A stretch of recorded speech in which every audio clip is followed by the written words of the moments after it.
Welcome to my channel Bagish education. Bagish sir উচ্চ মাধ্যমিক স্কুলের বাংলার শিক্ষক। আজকে আমি তোমাদের অনেকের রিকোয়েস্ট আছে যে বাংলার ব্যাকরণের একদম প্রথম থেকে তোমাদের শেখানো, অর্থাৎ তোমরা অনেকে চেয়েছো ধ্বনি এবং বর্ণের মধ্যে যে শ্রেণী বিভাজনগত প্রশ্ন আসছে তোমাদের কাছে বিভিন্ন চাকরির পরীক্ষায়, কলেজের অনার্স লেভেলে, মেজর মাইনরের ক্ষেত্রে তোমাদের ক্লাস অষ্টম নবম শ্রেণীর ছাত্রছাত্রীরা যারা প্রত্যেকে আমাদের কাছে অনেক রিকোয়েস্ট করেছো, তাদের জন্য আজকে এই স্পেশাল ক্লাসটি আছে। তোমরা এটা শিখলে আশা করি তোমরা যে কোনো পরীক্ষার ক্ষেত্রে কোনোদিন তোমরা ব্যর্থ হবে না। তাই তোমরা ভালো করে দেখে নাও যে ধ্বনি ও বর্ণের যে বিভাজনগুলো আছে। তো একটাই কথা বলবো, তোমাদের এখানে যার আগে তোমরা অবশ্যই চ্যানেলটিকে সাবস্ক্রাইব করো, লাইক করো, বেল আইকন অল ক্লিক করে রাখো, এবং তোমরা তো সদস্য আছো অবশ্যই, যারা এখনো সদস্য হয়নি সেই সমস্ত প্রিয় বন্ধু ও বান্ধবীদের তোমরা ভিডিওটি শেয়ার করে দাও এবং অবশ্যই কমেন্ট করো। তোমাদের কমেন্টে আমি কিন্তু পড়ি, এবং আমার যে হোয়াটসঅ্যাপ টেলিগ্রাম চ্যানেল আছে t.me/bagish education বি এবং ই বড় হবে, এখানে তোমরা কিন্তু অবশ্যই যে কোনো ডাউট ক্লিয়ারিং করতে পারবে। এবং তোমাদের আমি অতি সম্প্রতি 11 এপ্রিল রবিবার দিন তোমাদের কাছে আসছি তোমাদের কাছে, এবং এই দিন তোমাদের যে রাত্রি 10টায় তোমাদের লাইভ ক্লাসে আসছি, তোমাদের মুখোমুখি হচ্ছি, তোমাদের যে কোনো প্রশ্ন তোমরা করতেই পারো। আর চলো আজ চলে যায় তোমাদের যে ধ্বনি ও বর্ণের আলোচনা, সেখানে চলে এসো।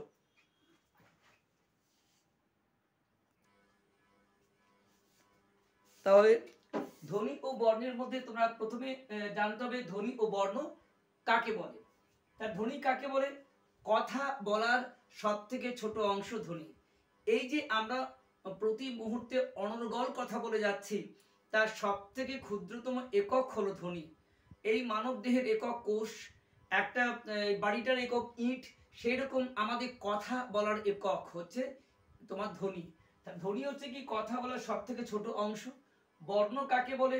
ধ্বনির লিখিত রূপ, সাংকেতিক রূপ বা ধ্বনির যে ছবি, তাকে বলা হয় বর্ণ। এই যে আমরা অ আ ক খ মুখে বললাম, এটা ধ্বনি হলো।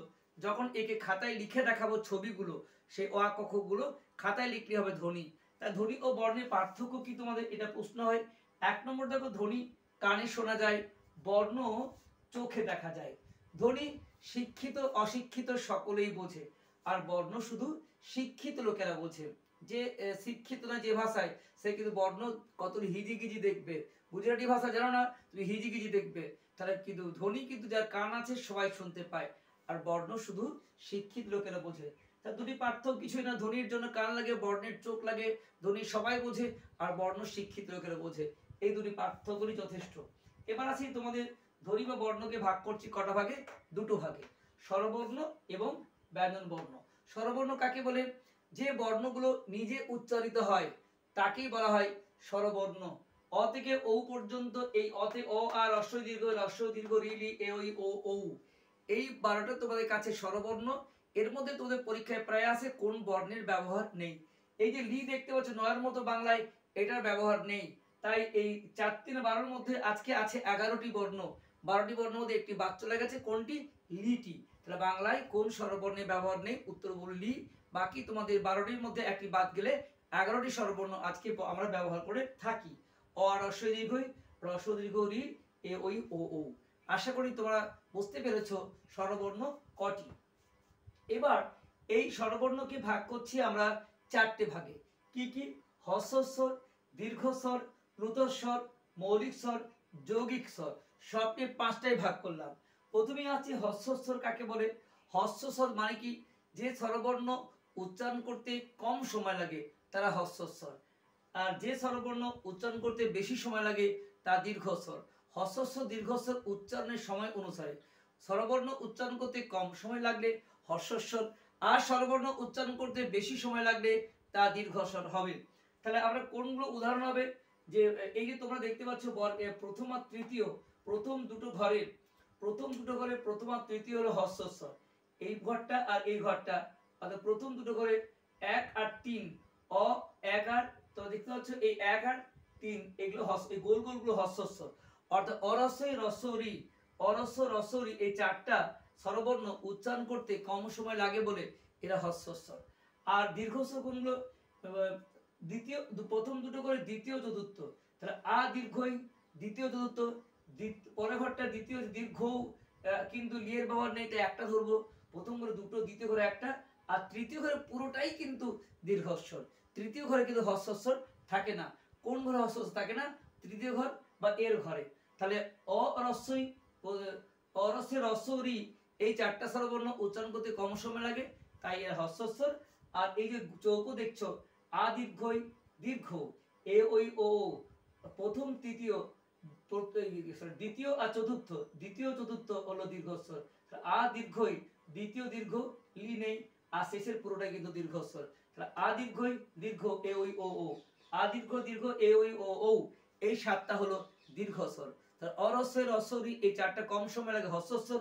আর আ দীর্ঘ দীর্ঘ এ ওই ও ও, এই সাতটা স্বরবর্ণ উচ্চারণে বেশি সময় লাগে বলে এরা দীর্ঘস্বর। প্লুতস্বর কাকে বলছি? স্বরবর্ণকে টেনে বলার যে রীতি বা নিয়ম, তাকে বলা হয় প্লুতস্বর। স্বরবর্ণকে টানলে প্লুতস্বর হবেই। তিন ক্ষেত্রে এর ব্যবহার আছে। কাউকে ডাকার জন্য, যদু হে, মধু হে, আইরে, কিংবা স্লোগান বন্দে মাতরম, কিংবা তোমাদের কোনো ক্ষেত্রে দেখা যায় গানের স্বরলিপি সা রে, আ প্লাস আ প্লাসে, এ প্লাস এ প্লাসে, এইরকম তিন, এই যে বললাম যে স্বরবর্ণ টানলেই সেটা হবে প্লুতস্বর। কোন কোন ক্ষেত্রে? না, কাউকে ডাকা, স্লোগান এবং গানের স্বরলিপি। এবার মৌলিক স্বর কাকে বলছেন? যে স্বরবর্ণগুলো স্বাধীন উচ্চারণ হয়, যে স্বরবর্ণ উচ্চারণ করতে অন্য কোনো স্বরবর্ণের সাহায্য নেয় না, তাই কিন্তু মৌলিক স্বর। বাংলায় সবই মৌলিক স্বর, দুটি মাত্র হবে না, যে দীর্ঘই আর দীর্ঘ, ওই আর ও, ওই আর ও যৌগিক স্বর, বাকি সব মৌলিক স্বর। অর্থাৎ দুটি মাত্র বাদ দিয়ে বাকি সবই কিন্তু মৌলিক স্বর। ওই ও বাদ দিয়ে সব স্বরবর্ণ মৌলিক স্বর। কিন্তু যৌগিক স্বর কাকে বলে? না, দুটি স্বরবর্ণ মিলিয়ে একটি স্বরবর্ণ হলে তাকে বলা হয় যৌগিক স্বর। যেমন দেখো, আ প্লাস রস্বই আ ই ওই, অ প্লাস রস্বই ওই অ ই ও অ উ, তা দুটো স্বরবর্ণ মিলিয়ে একটা স্বরবর্ণ হলে তাকে বলা হয় যৌগিক স্বর। ওই আর ও, এই দুটি যথার্থ যৌগিক স্বর। এছাড়া ইয়া, ওয়া, ইয়ে, এরকম প্রচুর যৌগিক স্বর বাংলা ব্যাকরণে আছে।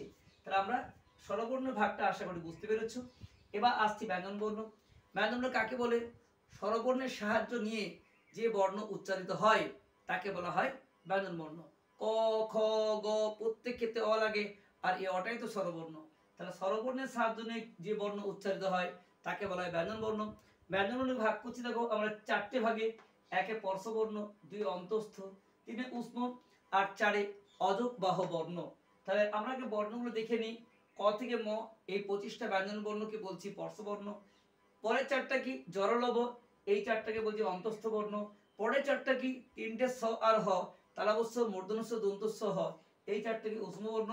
আর অনুসার, বিসর্গ, চন্দ্রবিন্দু, এই তিনটা হলো অযোগ বাহ বর্ণ। তোমরা প্রথমে 25, 4, 4, 3 ফেলে দাও। ক থেকে ম 25 উষ্ম বর্ণ, জরলভ এই চারটা অন্তস্থ বর্ণ, তিনটে স হ উষ্ম বর্ণ, অনুসার, বিসর্গ, চন্দ্রবিন্দু অন্তস্থ বর্ণ। 25, 4, 4, 3 তোমাদের সমস্ত বর্ণ ফেলা হয়ে গেল। এবার কেন বলছি দেখে নাও।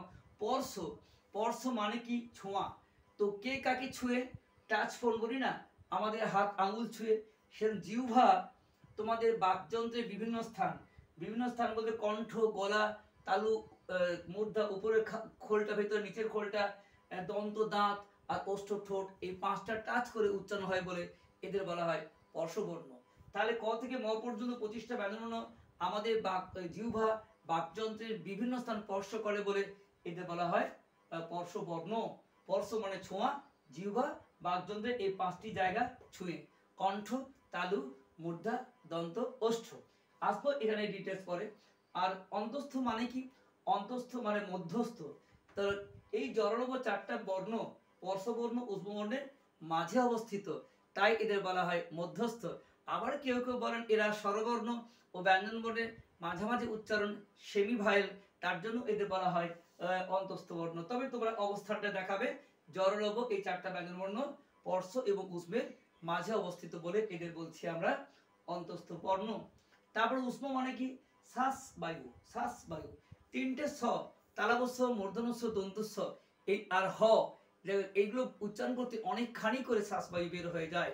তালাবস্য, মূর্ধন্যস্য, দন্তস্য, হ, দেখো এগুলো খুব বেশি শ্বাসবায়ু বের হয় বলে এদেরকে আমরা বলছি উষ্ম বর্ণ।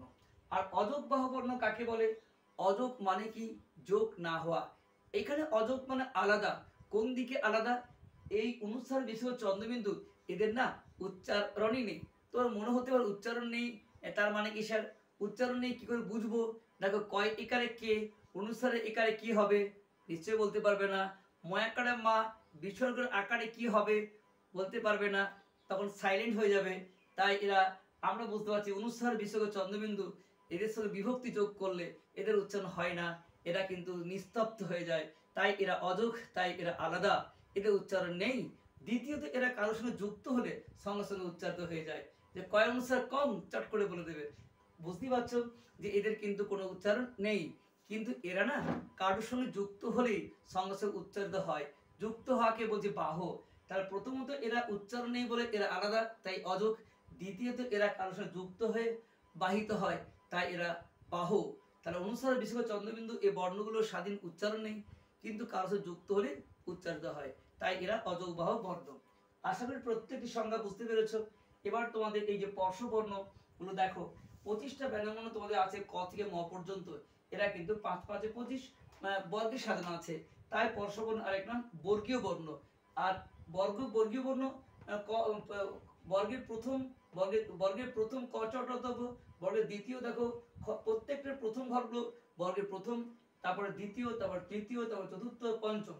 তার বর্গের প্রথম ক চ ট ত প, বর্গের দ্বিতীয় খ ছ থ ঠ থ প, বর্গের তৃতীয় গ বর্গ জ ড ধ ভ, বর্গের পঞ্চম ঘ ঝ ঠ ধ ভ, পঞ্চম হচ্ছে তোমার ম ইয় দন্ত মূর্ধন্য ম। এইভাবে বর্গে ভাগ করা হয়। তাহলে আমরা যে স্পর্শবর্ণ ভাগ করছি অল্প প্রাণ, মহাপ্রাণ, অঘোষ, ঘোষ, নাসিক্য, এগুলো কিন্তু বর্গীয় বর্ণের জায়গাতে আসতে হবে। তাহলে বর্গের প্রথম আর তৃতীয় অর্থাৎ ক গ চ জ ট ড ত দ প ব এদেরকে বলছি অল্প প্রাণ। প্রাণ মানে কি নিঃশ্বাস বা শ্বাসবায়ু। আর বর্গের প্রথম আর তৃতীয় উচ্চারণ করতে অল্প শ্বাসবায়ু লাগে, তাই এদের বলা হয় অল্প প্রাণ, তাই না? তাহলে প্রথম তৃতীয় অল্প শ্বাসবায়ু লাগে, তাই এরা অল্প প্রাণ। আবার দেখুন বর্গের দ্বিতীয় এবং চতুর্থ বেশি শ্বাসবায়ু লাগে, তাই এরা মহাপ্রাণ। তাদের খ ঘ ছ ঝ ঠ ঢ থ দ ফ ব এরা মহাপ্রাণ। আচ্ছা, তাহলে শ্বাসবায়ু অনুসারে আমরা স্পর্শবর্ণকে ভাগ করছি দুটো, কি কি? অল্প প্রাণ, মহাপ্রাণ। অল্প মানে অল্প শ্বাসবায়ু, মহাপ্রাণ মানে বেশি শ্বাসবায়ু। বর্গের 1 3 প্রথম তৃতীয় অল্প প্রাণ ক গ চ জ ট ড ত দ প ব, বর্গের দ্বিতীয় এবং চতুর্থ বর্ণ বেশি শ্বাসবায়ু লাগে, তাই এরা মহাপ্রাণ। খ ঘ ছ ঝ ঠ ড থ দ ফ ব এই 10টি। অল্প প্রাণ 10টি, মহাপ্রাণ 10টি এই বর্গের মধ্যে আছে। অঘোষ বর্ণ। অঘোষ মানে কি? ঘোষ মানে গাম্ভীর্যতা। গাম্ভীর্যতা অনুসারে স্পর্শবর্ণকে ভাগ করি অঘোষ এবং ঘোষ। অঘোষ মানে মানে না, অঘোষ মানে গাম্ভীর্যতা নেই, আর ঘোষ মানে গাম্ভীর্যতা আছে বা গাম্ভীর্যপূর্ণ। বর্গের প্রথম আর দ্বিতীয় 1 আর 2 গাম্ভীর্যহীন বা গাম্ভীর্য নেই। ক খ চ ছ ট ঠ ত থ এগুলো গাম্ভীর্যহীন, তাই এরা অঘোষ। কিন্তু বর্গের তৃতীয় ও চতুর্থ এরা গাম্ভীর্যতা আছে, তাই এরা গাম্ভীর্যপূর্ণ। যেমন ধরো গ ঘ, ক খ অল্প অঘোষ, গ ঘ ঘোষ, চ ছ অঘোষ, বর্গজ ঝ ঘোষ। তাহলে এই যে গ ঘ জ ঝ ঠ ঢ থ দ প ব এর গাম্ভীর্য পূর্ণ, তাই এদের ঘোষ বা নাক বর্ণ বলা হয়। এবার বর্গের পঞ্চম বর্ণ ম ইয় দন্ত ন মূর্ধন্য ম নাকের মধ্যে উচ্চারণ হয়, তাই এদের বলা হয় নাসিক্য বা অনুনাসিক বর্ণ। আশা করি তোমরা বুঝতে পেরেছো যে তোমাদের এই পুরোপুরি ভাবে যে ব্যঞ্জন বর্ণের শ্রেণী বিভাগ। আর সবশেষে তোমাদের উচ্চারণ স্থান নিয়ে একটা প্রশ্ন হয় যে কোন ওই বর্গীয় বর্ণের উচ্চারণ স্থান তো পরীক্ষা খুব আসে। তো যেমন ধরো কণ্ঠবর্ণ, কণ্ঠবর্ণ, তালব্য বর্ণ, মূর্ধন্য বর্ণ, দন্তবর্ণ, ওষ্ঠবর্ণ। তো এই যে পুরো ক বর্গ, এই ক বর্গ সমান কি? ক খ গ ঘ ঙ। পুরো কয়ের ঘরটা গলা দিয়ে উচ্চারণ মানে কণ্ঠ বা গলা দিয়ে উচ্চারণ হয়, তাই এদের কণ্ঠবর্ণ বলা হয়। যদি বলে গ কোন বর্ণ? কণ্ঠবর্ণ। কোন দিয়ে উচ্চারণ হয়? গলা দিয়ে। তাহলে ক চ ট ত প কণ্ঠ তালু মূর্ধা দন্ত ওষ্ঠ আগে মুখস্থ করে নিও। তাহলে পুরো ক বর্গ মানে ক খ গ ঘ ঙ কণ্ঠবর্ণ, কণ্ঠ দিয়ে উচ্চারিত হয়। তেমনি চ ছ জ ঝ ইয় বা চ বর্গ ইজিক্যাল টু চ ছ জ ঝ ইয়, এটা কিন্তু তালু দিয়ে উচ্চারণ হয়। উচ্চারণ স্থান তালু, তাই বলা হয় তালব্য বর্ণ। তেমনি ট বর্গ সমান ট ঠ ড ঢ মূর্ধন্য, এই পুরো ট বর্গটা মূর্ধা ভিতরে খাল দিয়ে উচ্চারণ হয় বলে এটা মূর্ধন্য বর্ণ। আর তথ দধ দন্তন্য এই যে ত বর্গটা পুরোটাই কিন্তু দাঁত দিয়ে বের হয়, তাই দন্তবর্ণ। এবং প ফ ব ভ ম ঠোঁটে ঠোঁটে ধাক্কা হয়, ওষ্ঠে ওষ্ঠে ধাক্কা হয়, তাই এদের ওষ্ঠবর্ণ বলা হয়। ওষ্ঠ মানে ঠোঁট। তাহলে বুঝতে পারছো ক চ ট ত প আর কণ্ঠ তালু মূর্ধন্য ওষ্ঠ যদি মুখস্থ করে নাও তাহলে বলা খুব সহজ। এরকম প্রশ্ন হয় গ উচ্চারণ কি কণ্ঠ, বর্গীয় কোন বর্ণ তালব বর্ণ, তাই না? তটা কোন বর্ণ দন্তবর্ণ, তেমনি মটা কোন বর্ণ ওষ্ঠবর্ণ, উচ্চারণ কি ওষ্ঠ। আশা করি এই ছকটা মুখস্থ করি ক চ ট ত প আর কণ্ঠ তালু মূর্ধা দন্ত ওষ্ঠ। তোর ছকটা করলে সমস্ত প্রশ্নের উত্তর অবশ্যই করতে পারবে। আর তোমাদের তরল স্বর আছে লটা, শীষ ধ্বনি কাকটা বলতে পারে তিনটের স্বর, এর বাইরে কিন্তু প্রশ্ন আসে না। মোটামুটি তোমাদের ধ্বনি বর্ণের থেকে গুরুত্বপূর্ণ এই ক্লাসটি তোমাদের কাছে ভালোভাবে অভ্যেস করো। এবং তোমাদের কাছে এই প্রশ্ন কি হতে পারে একটু লিস্ট পড়ো বা খাতা পেনে লিখতেও পারো। তোমাদের কাছে আমি প্রশ্ন কিছু বলে দিচ্ছি। যেমন ধরো ধ্বনি কাকে বলে, বর্ণ 1 নম্বর ধ্বনি কাকে বলে, 2 বর্ণ কাকে বলে, 3 ধ্বনি ও বর্ণের পার্থক্য কি, 4 স্বরবর্ণ কাকে বলে উদাহরণ দাও, 6 স্বরবর্ণের কটি ভাগ কি কি, হ্রস্বস্বর দীর্ঘস্বর প্রূতস্বর মৌলিক স্বর। তোমার তারপরে 7 নম্বর হ্রস্বস্বর কাকে বলে উদাহরণ দাও, 8 নম্বর দীর্ঘস্বর কাকে বলে উদাহরণ দাও, 9 নম্বর প্রূতস্বর কাকে বলে উদাহরণ দাও, 10 নম্বর মৌলিক স্বর কাকে বলে উদাহরণ দাও, যৌগিক স্বর কাকে বলে উদাহরণ দাও। 12 নম্বরে তোমাদের যে ব্যঞ্জনবর্ণ কাকে বলে, 13 নম্বরে ব্যঞ্জনবর্ণের কটি ভাগ ও কি কি, 14 নম্বরে স্পর্শবর্ণ কাকে বলে উদাহরণ দাও, 15 নম্বরে অন্তস্থ বর্ণ কাকে বলে উদাহরণ দাও, 16 নম্বরে উষ্মবর্ণ কাকে বলে উদাহরণ দাও, এগুলো প্রশ্ন করবে। 17 নম্বরে অযোগ বাহুবর্ণ কাকে বলে উদাহরণ দাও, 18 নম্বরে তোমাদের অল্প প্রাণবর্ণ কাকে বলে উদাহরণ দাও, 19 নম্বরে কি লিখবে মহাপ্রাণবর্ণ কাকে বলে উদাহরণ দাও, 20 কি লিখবে অঘোষ বর্ণ কাকে বলে উদাহরণ দাও, 21 কি লিখবে ঘোষ বর্ণ কাকে বলে উদাহরণ দাও, 22 কি লিখবে বলো নাসিক বর্ণনাসিক কাকে বলে। এই 22টি প্রশ্ন যদি তোমরা করে নাও তোমাদের চাকরির পরীক্ষাতে কেউ তোমাদের আটকাতে পারবে না। এবং তোমাদের যারা বাংলা অনার্স মাইনর মেজর নিয়ে গ্র্যাজুয়েশন করছো আর যারা অষ্টম শ্রেণী থেকেই নবম শ্রেণী এই দুটো ক্লাসেও যারা ইতিমধ্যে তোমাদের প্রথম পর্যায় ভিত্তিক মূল্যায়ন দিচ্ছ বা দিয়েছো বা আগামীতে আরো পরীক্ষা দেবে বা পরীক্ষা দিয়েও তোমাদের যে কোনো ডাউট থাকে যে কোন উত্তরটা জানতে চাও আমাকে কমেন্টে জানিও, আমি তোমাদের কথা দিলাম তোদের উত্তর দেবো। আর অবশ্যই তোমার কিন্তু আমার এই যে চ্যানেলটি আছে টেলিগ্রাম চ্যানেল, এখানে তোমাদের সমস্ত ডাউট আমি ক্লিয়ার করে দেবো। সকলে ভালো থেকো, সুস্থ থেকো, আর প্রিয় বন্ধু ও বান্ধবীদের মধ্যে একদম শেয়ারের ঝড় তোলো। তোমাদের ব্যাকরণ বাংলা ক্লাস নিয়মিত হবে, শুধু তোমাদের কিন্তু অবশ্যই কমেন্টে জানাতে হবে তোমাদের কি প্রয়োজন আছে আর কি অসুবিধা হচ্ছে। আর তোমাদের আমার তো জানোই পশ্চিমবঙ্গের অসংখ্য ছাত্রছাত্রী আমার কাছে সফল এবং আমার অসংখ্য বার বোর্ডে র্যাঙ্ক করেছে। অনেকে আমার ছাত্রছাত্রীরা স্কুলের অধ্যাপক, স্কুলের টিচার, স্যার ম্যাডাম, কলেজের অধ্যাপক অধ্যাপিকা, ডাক্তার, প্রফেসর, আইনজ্ঞ, তোমরাও কিন্তু হবে। এই বিষয়ে নিশ্চিত তোমরা ভালো করে বাংলা ক্লাস করো, প্রত্যেকটি বিষয়ে ক্লাস করো, স্পেশালি বাংলা, ইতিহাস, ভূগোল। আমি কিন্তু তোমাদের নিয়মিত হয়ে ক্লাস নিই। আর তোমাদের এই বিনামূল্যের প্ল্যাটফর্মটি তোমাদের কাছে ভীষণ সহায়তা করবে। এবং তোমাদের যে টেলিগ্রাম চ্যানেল আছে t.me/bagishEducation, তোমাদের যে কোনো ডাউট তোমাদের কিন্তু ক্লিয়ার হবে। এবং আমি আশার কথা দিচ্ছি তোমাদের কিন্তু কমেন্টে জানালেই আমি কিন্তু তোমাদের যে কোনো উত্তর আমি দেবো। আর তোমরা সঙ্গে থেকো আর সমস্ত প্রিয় বন্ধু ও বান্ধবীদের শেয়ার করো। দেখা হচ্ছে নেক্সট ভিডিওতে। এরপর সবাই ভালো থেকো।